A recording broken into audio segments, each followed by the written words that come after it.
मीरा से आरब बने युवक ने कल्पना से शादी कर ली है 4 नवंबर को।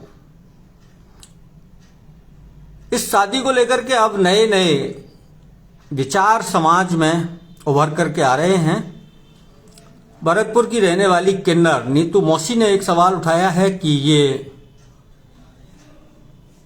अगर संतान उत्पत्ति कर पाएंगे तो ये विवाह सफल है।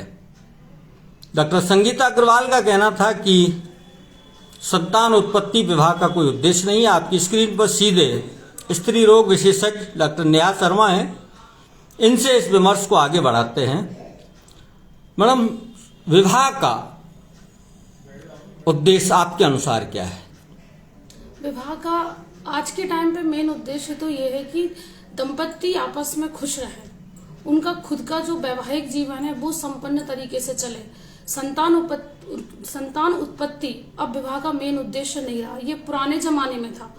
अब लेकिन आज साइंस और एजुकेशन इतनी ज्यादा हो चुकी है कि वैसे भी नॉर्मल हस्बैंड वाइफ जो नॉर्मल लड़के लड़की भी शादी करते हैं तब भी तो इनफर्टिलिटी होती है, तब भी तो लोग कितने ही पेशेंट आते हैं, ट्रीटमेंट लेते हैं, प्रेगनेंसी का 90% को हो जाता है, कुछ आईवीएफ के बाद भी नहीं होते, तब भी तो वो खुश रहते ही है ना।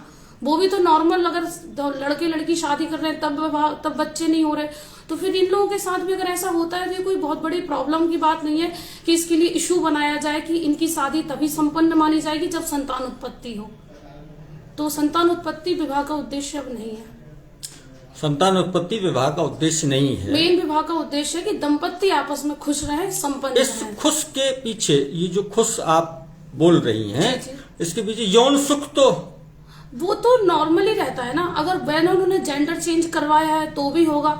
आजकल तो गे मैरिज और लड़की लड़की की मैरिज भी कोर्ट ने लीगल कर दी है, और अगर वो उस चीज से खुश है, ऑलरेडी वो उस चीज को सुख फील कर चुके होंगे ना, तभी तो वो शादी कर ही रहे हैं। मतलब वो जानते हैं कि हाँ इस चीज में कंफर्टेबल है, तभी उनने शादी की है। उन्हें समाज का कुछ नहीं है मतलब, तो वो लोग अगर कंफर्टेबल रहते हैं तभी तो वो शादी भी करते हैं। तो मतलब वो वैवाहिक जीवन में खुश है ना, तभी तो वो लड़का लड़के भी शादी कर रहा है, लड़की लड़की भी शादी कर रहा है। वो अगर संतान उत्पत्ति के उद्देश्य करें तो वो शादी कभी करेंगे ही नहीं। ये बड़ी बात कही है। समय के अनुसार समाज के व्यवहार के अनुसार आजकल बस वो लोग ये आजकल की जो साइंस है, एजुकेशन है, तो इस चीज से काफी आगे उठ चुकी है। संतान उत्पत्ति के कई भी तरीके होते हैं। सरोगेसी आज के टाइम पे बहुत बड़ा जो चीज हो गई है। आजकल कितने एक्टर एक्ट्रेस हैं, नॉर्मल एक्टर एक्ट्रेस भी शादी कर रहे हैं, लेकिन संतान उत्पत्ति के लिए 90% सब सरोगेसी की तरफ जा रहे हैं। तो ये चीज तो उन्होंने रूल आउट ही कर दी है कि मतलब संतान उत्पत्ति के लिए ही शादी की जाए। आरब कल्पना को यौन सुख दे पाएगा? हाँ, इसमें तो कोई बात नहीं है। आर्टिफिशियल सर्जरी, उनकी जो एक्सटर्नल सर्जरी हुई है तो उसमें तो ये कंफर्टेबल है, ये चीज तो आराम से हो सकता है। एक्सटर्नल, बिल्कुल एक्सटर्नल जो बॉडी का स्ट्रक्चर है वो जेंडर चेंज सर्जरी से पूरी तरह से वैसा ही कर दिया जाता है जैसा कि नॉर्मल मेल का होता है। तो ये जो चीज है यौन सुख वाली चीज, ये उन लोगों के बीच में आराम से कंफर्टेबली हो पाएगी। लेकिन जो संतान उत्पत्ति वाली जो चीज होती है वो इंटरनल स्ट्रक्चर पर भी डिपेंड करती है, वो सिर्फ एक्सटर्नल पर डिपेंड नहीं करती, हार्मोन्स पर भी डिपेंड करती है। तो संतान उत्पत्ति के लिए तो एक्सटर्नल इंटरनल दोनों ही सर्जरी जरूरी है, पर वो बहुत लॉन्ग टर्म प्रोसीजर होती है। अगर वो कर भी दी जाए तो वो सक्सेसफुल होती है नहीं होती है, इसका कोई श्योरिटी नहीं रहती। इसलिए बस एक्सटर्नल फीचर्स वो चेंज करके उनको समाज में ऐसा दर्शाया जाता है कि अब ये मेल है, ये फीमेल है, पर वो इंटरनली सेम ही रहते हैं। अगर वो लड़की है तो वो लड़की ही रहेगी, और वो लड़का है तो वो लड़का ही रहेगा। आखिरी का सवाल है, आरब का ये कहना था कि मैं अपने जीवन में कुछ भी नहीं था। उसने एक बात और बताई कि ऐसे लोगों की संख्या समाज में बहुत है, तो जिन परिवारों में ऐसे बच्चे हैं, लड़का है लड़की है जो भी है, उनके माता पिता को आप क्या सलाह देना चाहिए?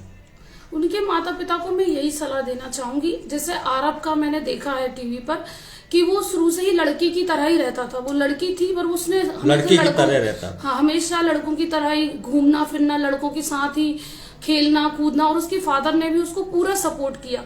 तो आप अगर आपके बच्चे का ऐसा बिहेवियर बचपन से समझ पा रहे हैं कि उसके बच्चे का बिहेवियर या तो लड़का है जिसका लड़की जैसा है, या लड़की है जिसका लड़के जैसा है, तो उसको सपोर्ट करो। क्योंकि आप कब तक दबा सकते हो? जब तक कि वो आपके कंट्रोल में, जब तक कि वो 18 ईयर का घर नहीं की हो सीमा जाता। में रह रहा है। बिल्कुल 18 ईयर, जब तक कि वो आप पे डिपेंडेंट है। लेकिन जैसे ही वो इंडिपेंडेंट होगा या घर के बाहर निकलेगा तो उसके जो वो इंटरनल उसके हार्मोन्स हैं, उसके इंटरनल जो फीचर्स हैं, वो अपने आप को दिखाएगा। और अगर आप उस दबे हुए गुणों को बाहर निकालेंगे तो वो हो सकता है जो नहीं कर पा रहा उसको भी बहुत अच्छे से कर सकता है। जिस सीमा तक वो जाना चाहता है अपने भविष्य में, उसको और अच्छे से कर सकता है। तो मैं बस मदर फादर को ये कहूंगी, अपने बच्चे को पहचानो और समाज के डर में मत रहो। आप ही उसको सपोर्ट करोगे तो वो आगे तक जाएगा। उसको पहचानो और उसको बोलो जो उसको बनना है उसमें उसकी हेल्प करो, ताकि आपका भविष्य अच्छा बने। बच्चे अच्छे रहेंगे तो माता पिता का भविष्य अपने आप अच्छा रहेगा।